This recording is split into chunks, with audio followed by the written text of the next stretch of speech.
I'm gonna walk you through a simple game plan to cook all sorts of main dishes and sides.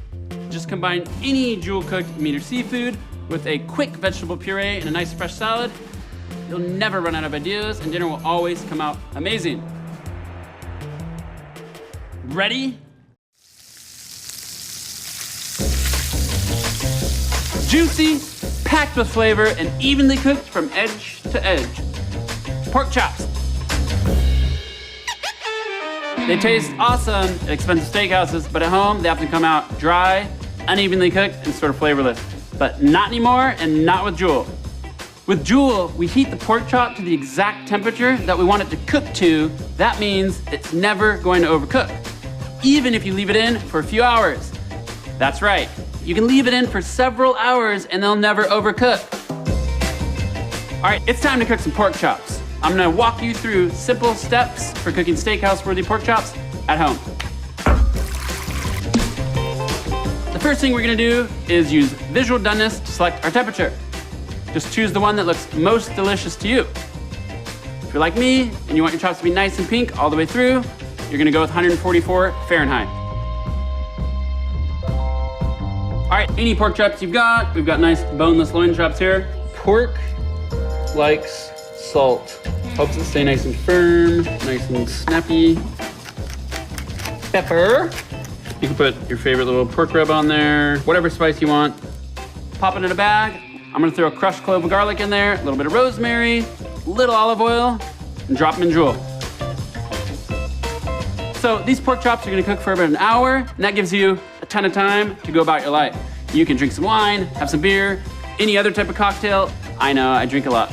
But if you don't do that, you can also play with your kids, help them with their homework. If you're like me and you don't have children, you can just keep cooking. Today I'm gonna do an apple puree and shaved Brussels sprout salad to go with my chop. First things first, I'm gonna get the puree going, that way it's done and waiting for Play-Doh. So I'm gonna peel my apples, chop them nice and thin, put them in a pot and bring it to a boil until they're super soft. I'm gonna dump it in a blender, blend it on high until it's wicked smooth, pour it right back in that pot and keep it on the lowest setting possible on the stove. That way it's nice and toasty and they're waiting for me. After that, I'm gonna jump on the Brussels salad. So we're gonna shave our Brussels nice and thin, add a little bit of mustard, a little cider vinegar, a little bit of olive oil, salt and pepper, and it makes a really, really nice Brussels slaw. Jewel's telling me my chops are ready. So you can eat them right now as they're perfectly cooked through, but we're gonna give them a sear to get them nice, crispy, and golden. First thing you wanna do is make sure you get a nice non-stick pan, make sure it's ripping hot. Here's how to tell. Put a little drop of water in. That little droplet of water should go away within a second or two.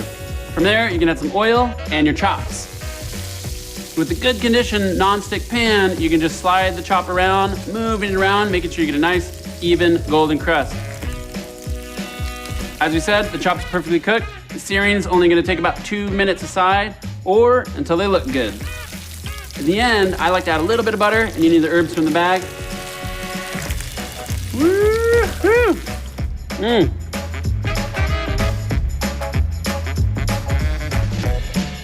These are gonna be some wicked pork chops.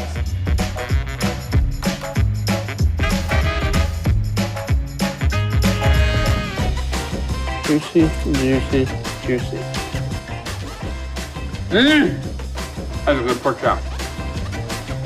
For more dinner ideas, check out chefsteps.com. We've got tons of recipes and techniques to help you kill it at dinner any night of the week. And while you're there, order yourself a Jewel.